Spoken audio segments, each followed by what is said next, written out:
If you don't get vaccinated, you're antisocial. This is what the Dutch Prime Minister and Health Minister told us. You don't get vaccinated just for yourself, but also for others. You do it for all of society. That's what I said. Today, this turned out to be complete nonsense.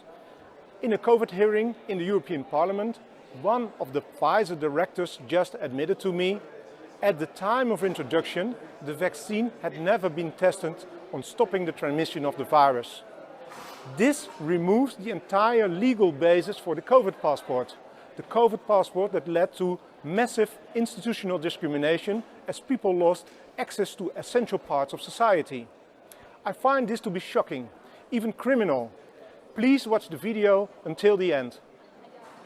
Voor u, mevrouw Small, heb ik de volgende vraag waar ik een duidelijk antwoord op wil. And I will speak in English so there are no misunderstandings.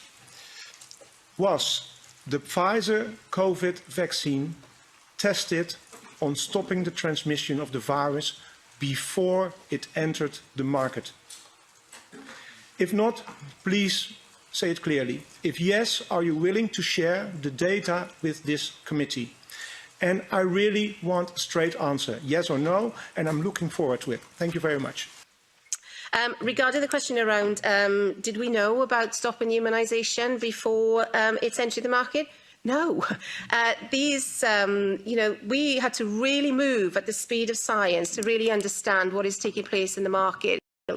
This is scandalous. Millions of people worldwide felt forced to get vaccinated because of the myth that you do it for others. Now this turned out to be a cheap lie. This should be exposed. Please share this video. Protein vaccines, we were very good in doing that, and plus many other technologies. mRNA was the technology that we had less experience, only 2 years working on this. And actually mRNA was a technology that never delivered a single product until that day. Not vaccine, not any other medicine.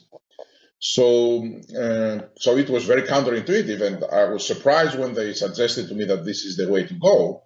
And I questioned it, and I asked them to justify, how can you say something like that?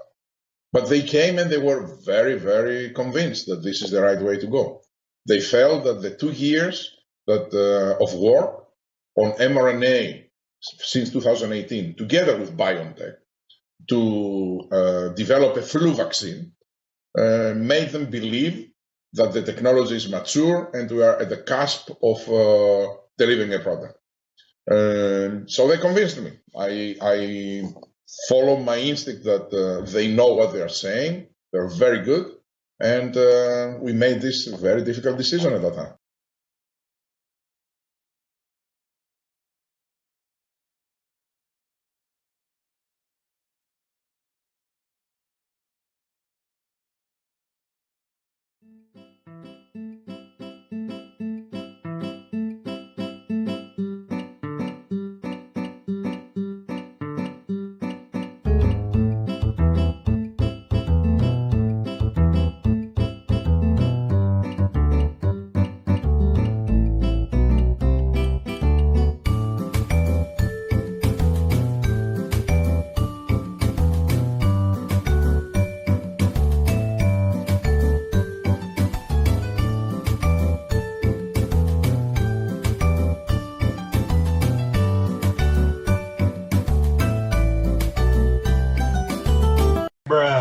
Disinformation and misinformation is really a very serious issue, but one of the enemies of public health is disinformation, and unfortunately we do see that in some quarters.